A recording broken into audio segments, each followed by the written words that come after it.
In the optics class. ठीक है, सो आज का टॉपिक है ऑप्टिक्स का हमारा refraction from rarer to denser medium at convex spherical refracting surface. Right, तो देखिए विटनेस इसमें क्या करना है, that means we are going to study about refraction from rare, यानी that means this medium from where the light is entering into the other medium, this medium is rarer medium, to the denser medium, that means the next medium is one the way where the light is entering, that is the denser medium, यानी कि ये rarer हो गया और second medium हमारा क्या है, denser हो गया। okay, at convex is convex, so if you stand from here, यहाँ से अगर आप देखते हैं तो ये क्या दिखाई दे रहा है आपको, जो रिफ्रैक्टिंग सरफेस है उसका जो शेप है वो कॉन्वेक्स मिरर में जो आपने सीखा था थोड़ा बल्जिंग आउटवर्ड्स की तरफ है। ठीक है, सो दिस सरफेस एक्स से वाई, यहाँ से ये जो कर्व बन के आ रहा है, ये जो कर्व है यही आपका कॉन्वेक्स सरफेस है। Right, so convex spherical refracting surface. Now the shape of this X Y का जो शेप है वो स्फेरिकल है। दैट मीन्स अगर इसका मतलब क्या है, इसका मतलब ये है कि जब हम इस पूरे कर्व को कंप्लीट करेंगे लाइक दिस, अगर हम इसको यहाँ से ऐसे कंप्लीट करेंगे, ठीक है, तो ये जो पूरा का पूरा कंप्लीशन जो डायग्राम बन के आएगा उसका जो शेप है उसको हम क्या कहेंगे, स्फेरिकल डायग्राम कहेंगे। राइट, तो इसमें जो है हम कौन सा केस स्टडी करने जा रहे हैं, रियल इमेज का केस स्टडी करने जा रहे हैं। ठीक है, सो आई थिंक मैंने आपको टॉपिक बहुत अच्छे से क्लियर करा दिया है कि कौन सा टॉपिक हम स्टडी करने जा रहे हैं। ओके, आइए विटनेस करते हैं, इस डायग्राम को हम लोग विटनेस करते हैं। ठीक है, विटनेस करने का मतलब ये है कि मैं आपको जो जो चीज़ें यहाँ से इस डायग्राम में दिखाऊंगा, अगर वो आपको दिखती हैं तो आप अपने मन में कहेंगे ओके इट्स राइट। ठीक है, और आगे प्रोसीड करते जाएंगे। ये तरीका होता है स्टडी करने का।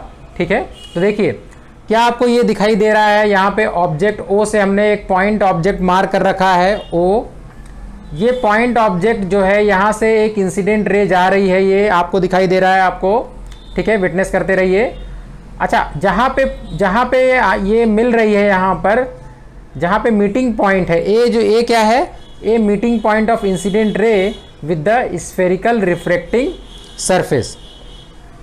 ठीक है, तो यहाँ पे ये आपका मीटिंग पॉइंट है। ये मीटिंग पॉइंट क्या है, दोनों मीडियम को क्या कर रहा है, सेपरेट कर रहा है। राइट, सो जो इंसिडेंट रे है, बिकॉज अच्छा यहाँ पे देखिए ये आपका रेरर मीडियम है, यहाँ पे ये आउटर साइड में जहाँ से इंसिडेंट रे स्टार्ट हुई है, ये ऑब्जेक्ट की लोकेशन है। और ये वाला जो मीडियम है ये कौन सा मीडियम है, डेंसर मीडियम है। ठीक है, सो रेयरर मीडियम की यहाँ पे हमने ऑब्जेक्ट को दिखा रखा है, this is your centre of curvature. You understand the centre of curvature. Centre of curvature क्या होता है, स्फेयर को जब हम कंप्लीट करते हैं तो उस स्फेयर का जो सेंटर होता है उसी को हम क्या बोलते हैं, सेंटर ऑफ कर्वेचर बोलते हैं। तो this is your centre of curvature. Right, now ये आपका इमेज है जो दूसरे साइड में डेंसर मीडियम में इमेज की जो लोकेशन हमारे पास आ रही है, दिस इज द इमेज। ठीक है, तो अभी देखते हैं ये आपका रेरर मीडियम है। अच्छा, सी से ये आउटर स्फेयर का आउटर पॉइंट है, तो सी से हमने एक डॉटेड रे दिखा रखी है, जो कि हम क्या, कौन सी रे है, जिसको हम क्या कहते हैं, नॉर्मल रे बोलते हैं। Is that clear to you? Normal ray समझ में आ रहा है? तो ये डॉटेड लाइन जो है वो सेंटर ऑफ कर्वेचर से पास कर रही है, दैट इज योर नॉर्मल रे। राइट, ओके, तो हमने जो है सीखा हुआ है मिरर की स्टडीज़ में कि एंगल ऑफ इंसिडेंस किसको कहते हैं। एंगल ऑफ इंसिडेंस वो एंगल होता है जो नॉर्मल एंड इंसिडेंट रे के बीच में एंगल बनता है। राइट, सो आप देखिए यहाँ पे ये आपकी इंसिडेंट रे है, is that clear to you? ये आपकी नॉर्मल रे है, इसके बीच का जो एंगल है, ये वाला एंगल जो है, ये एंगल जो है आपका है, ये क्या, कौन सा एंगल कहलाएगा, एंगल ऑफ इंसिडेंस कहलाएगा। नाउ इस रे को जो हमने दूसरे मीडियम में डॉटेड लाइन दिखा रखा है, this is the original direction of the incident ray. ये इस इंसिडेंट रे OA की ओरिजिनल डायरेक्शन है, लेकिन क्योंकि रे जो है रेयरर मीडियम से डेंसर मीडियम की तरफ जा रही है, तो रेयरर मीडियम से डेंसर मीडियम की तरफ जाने जब वो जाती है तो हमने रिफ्रैक्शन के लॉस पढ़े हुए हैं। रिफ्रैक्शन का लॉस क्या कहता है कि जब भी रेयरर मीडियम से डेंसर मीडियम में कोई रे जाएगी तो वो टूवर्ड्स द नॉर्मल क्या करेगी, बेंड करेगी। तो देखिए ये हमारा नॉर्मल है, ये हमारी नॉर्मल रे है और ये हमारी ओरिजिनल रे है। तो टूवर्ड्स क्या हो गया, जब ये थोड़ा इसकी तरफ आएगी, क्लोजर आएगी, तो ये इसके क्लोजर आ गई है, तो ये आपकी रिफ्रेक्टेड रे ए आई जो लाइन आ रही है, ये ए आई क्या रिप्रेजेंट कर रही है, refracted ray. Now we will find out the angle of refraction. ठीक है, तो रिफ्रैक्शन लॉज में हमने क्या पढ़ा है, एंगल ऑफ रिफ्रैक्शन किसको कहते हैं? एंगल ऑफ रिफ्रैक्शन वो होता है जो नॉर्मल एंड द रिफ्रेक्टेड रे के बीच में बनता है, राइट। तो सबसे पहले हम फाइंड आउट कर लेते हैं, ये हमारी रे ए आई जो है, ये हमारी कौन सी रे है, एंगल ऑफ रिफ्रैक्शन, ये रिफ्रैक्टेड रे है, और ये ए सी क्या है, कौन सी रे है, ये हमारी नॉर्मल रे है। तो ए सी और ए आई के बीच में जो एंगल बनेगा वो एंगल क्या कहलाएगा, एंगल ऑफ रिफ्रैक्शन कहलाएगा। तो आर जो यहाँ पे है वो हमारा एंगल ऑफ रिफ्रैक्शन है। ओके, यहाँ से हमने एम पे क्या कर रखा है, परपेंडिकुलर ड्रॉप कर रखा है। क्या आपको ये दिखाई दे रहा है? So A M is perpendicular to ये ओ आई, राइट। ओ आई जो है वो हमारी प्रिंसिपल एक्सिस है। प्रिंसिपल एक्सिस कैसे है? प्रिंसिपल एक्सिस के बारे में हमने क्या पढ़ा था लास्ट क्लासेस में? प्रिंसिपल एक्सिस क्या होती है जो हमने लास्ट क्लासेस में पढ़ा है? Principal axis is a line which is obtained by joining the point P and point C। P is the pole, C is the centre of curvature. तो सेंटर ऑफ कर्वेचर और pole को join करने वाली जो line है, ठीक है, उससे जो लाइन हमें ऑब्टेन्ड होती है उसे हम कहते हैं प्रिंसिपल एक्सिस, राइट। सो ओ आई जो लाइन है वो क्या है, आपकी प्रिंसिपल एक्सिस है। ऑब्जेक्ट हमारा पॉइंट साइज का है, इमेज भी जो हमारी है वो क्या है, वो पॉइंट साइज की है, ठीक है। तो ये सब आपने विटनेस किया। तो हमने सभी को विटनेस कर लिया। अभी कुछ पॉइंट्स और बचे हुए हैं, जैसे एंगल एक अल्फ़ा हमने यहाँ पे दिखा रखा है, ठीक है। क्यों दिखा रखा है इसके बारे में हम बाद में जानेंगे, बट आप ये देख लीजिए कि ये angle alpha A O M angle है, ठीक है। उसके बाद आप देखिए angle beta A I O, right. Angle R जो एंगल ऑफ रिफ्रैक्शन है सी ए आई, राइट। अच्छा, उसके बाद देखिए हमने यहाँ पे एंगल गामा दिखा रखा है ए सी एम, राइट। तो ये हमने एंगल गामा दिखा रखा है।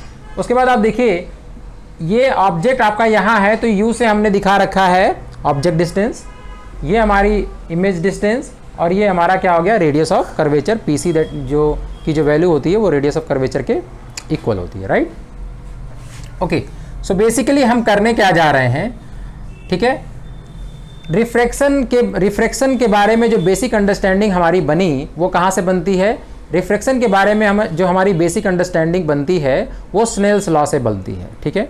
मैंने स्नेल्स लॉ आपको सिखाया हुआ है अप्लाई करना, 2-3 तरीके से हमने अप्लाई किया हुआ है पिछली क्लासेस में।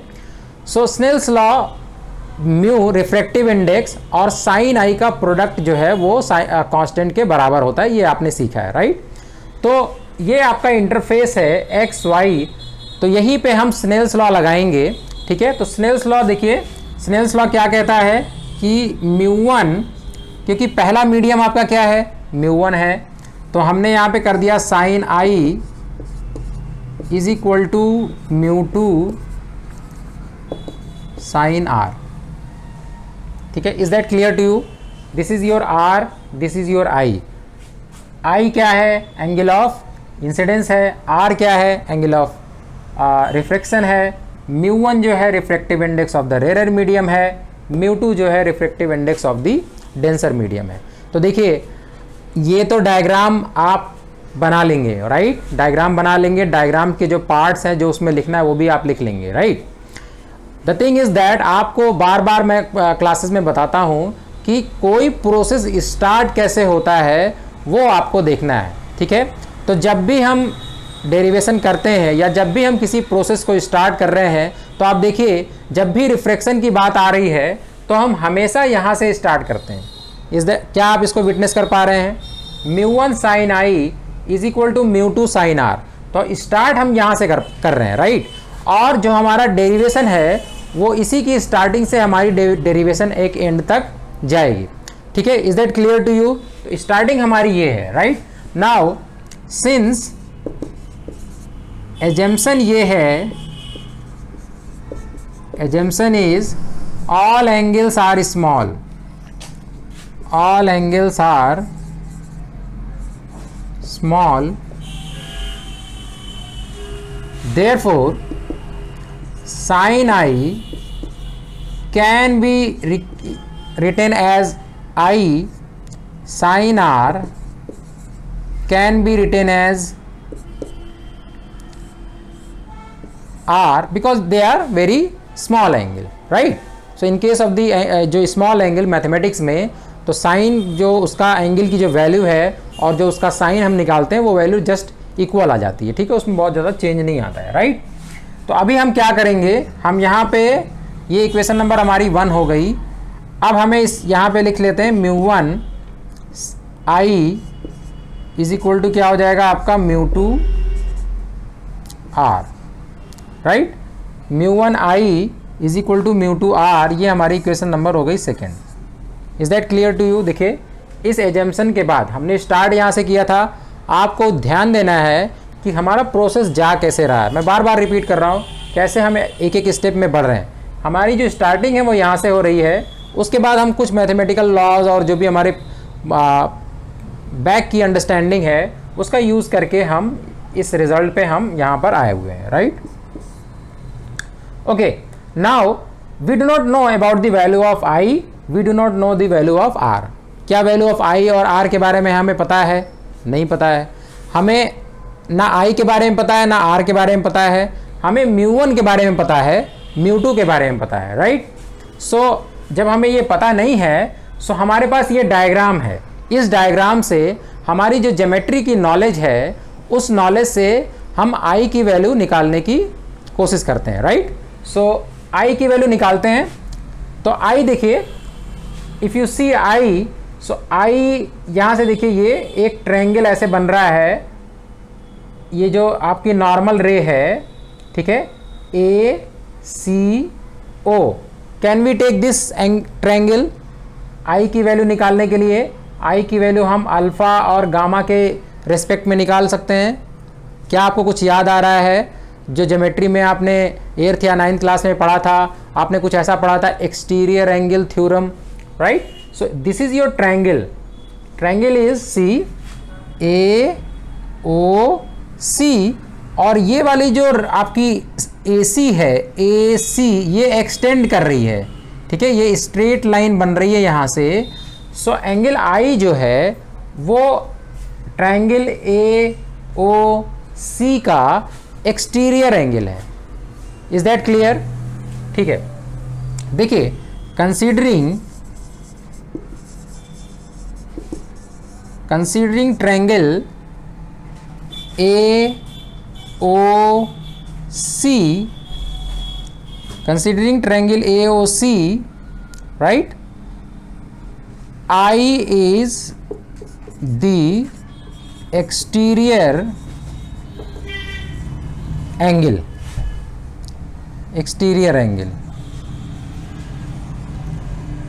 is that clear? Now according to the exterior angle theorem, since this is the exterior angle, so exterior angle theorem says that the value of exterior angle will be equal to the value of alpha plus gamma. So from here we can write I is equal to alpha plus gamma. Is it okay? So this is your third equation, right? So we have got the value of what? I, right? Now what we have to find out. See, we have started from here, mu1 sin I, we came to here, right, over here. तो हम यहाँ पे आए mu1 I, mu2 R, I हमने निकाल लिया है, R नहीं निकाला है। आप ये देख पा रहे हैं कैसे स्टेप हो रहा है। पहले I हमने निकाला, R नहीं निकाला। I कैसे निकाला? ज्योमेट्री की थ्योरी लगा के निकाला, ठीक है। R निकाल लेते हैं। ओके, तो हमारी पास्ट का एक्सपीरियंस क्या है? पास्ट का एक्सपीरियंस ये है कि हमने एक ट्रायंगल कंसीडर किया था और उसमें आई हमें एक्सटीरियर एंगल लगा था, तो उस हिसाब से हमने ये निकाल लिया था। Okay, now let's try to find out R. ठीक है, क्या आप आर निकाल सकते हैं? जरा ध्यान से देखते हैं कि आर में क्या रिलेशनशिप हो सकता है। देखिए ए आई सी एक ट्रायंगल बन सकता है।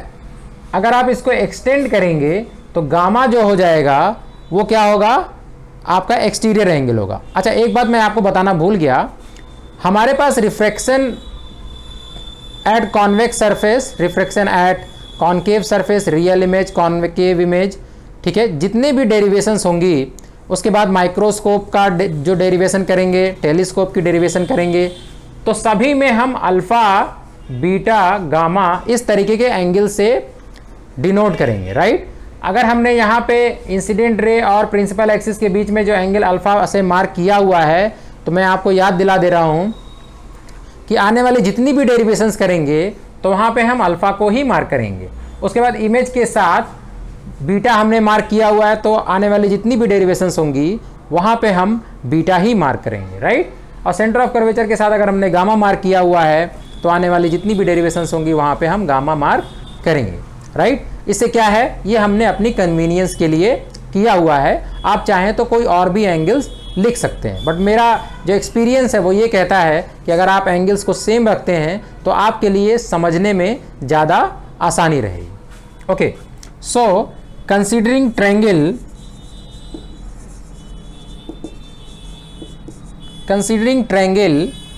ए I C, right? So here gamma is the exterior angle. So gamma is the exterior angle, right? So according to the exterior angle theorem, gamma जो होगा वो एंगल R प्लस बीटा के बराबर होगा। जो इंटरनली अपोजिट वाले angles होते हैं एक्सटीरियर एंगल के, ठीक है, वो उसके सम के बराबर होता है। तो from the exterior angle theorem हम यहाँ से ये कह सकते हैं कि गामा जो है वो किसके बराबर हो जाएगा, आपका आर प्लस बीटा के बराबर हो जाएगा। इम्प्लाइज दैट, तो अगर हमें आर चाहिए तो आर हम कैसे निकाल लेंगे, आर इज इक्वल टू हम ये कह सकते हैं, बीटा को इधर ले आएंगे तो ये हो जाएगा आपका गामा माइनस बीटा। तो यहाँ से आ जाती है आपकी इक्वेशन नंबर 4। सो हमने यहाँ तक ऑब्टेन कर लिया, राइट। देखिए फोर्थ इक्वेशन हमने ऑब्टेन कर लिया, तो हम यहाँ से स्टार्ट हमने किया था, फर्स्ट से फोर्थ पे आ गए। अब हमारे पास एंगल आई भी मिल चुका है, एंगल आर भी मिल चुका है। So finally now we will be able to put these values in the first equation, ठीक है, in the second equation, sorry. So let's put it, ठीक है। सो पुटिंग वैल्यूज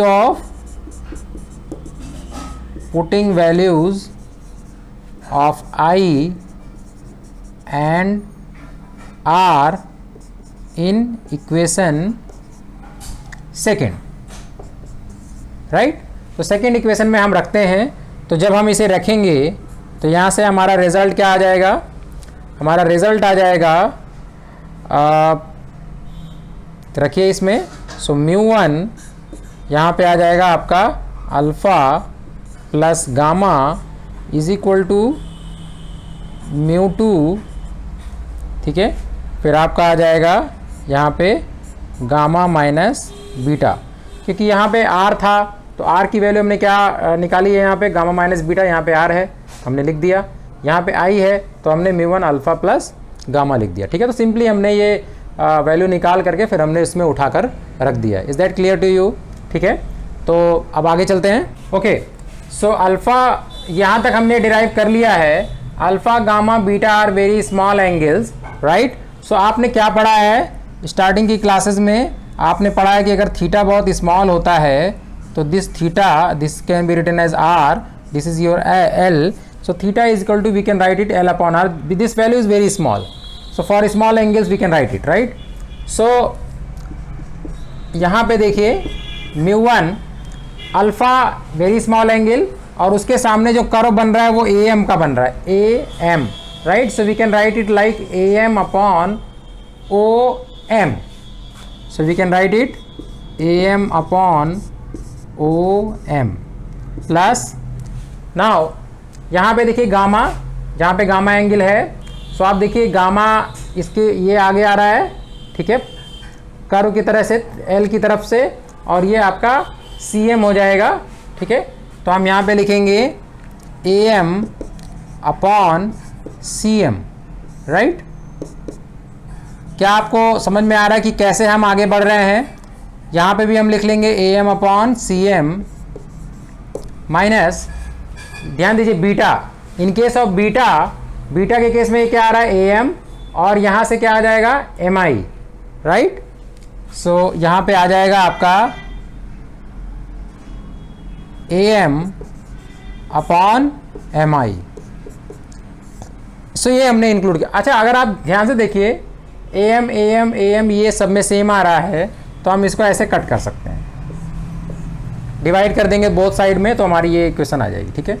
नाउ देखिए what is O M, O M is very close to P, right. जो हमने diagram बनाया हुआ है, m is very close to p, so if I am writing O M, if I am writing O P, same thing, right, equal है, एक ही चीज है। So I can write O M as O P, right. Now again one more thing, cm. Now cm is there, all distances, since all distances are measured from the pole, therefore this cm will be written as, instead of mc we will write it as pc. So mc or cm is equal to pc, right. Now one more thing is there, that is mi. Now see, instead of writing mi, since m is very close to p, so I can write mi as pi, right. So here mi is equal to pi, okay, can be written as, so okay, so I will write it here, mu1 1 upon, I will write it op plus 1 upon pc. सो हमने यहाँ पे कर लिया है mu1 1 upon op plus 1 upon pc, right. So next में हमारा हो जाएगा mu2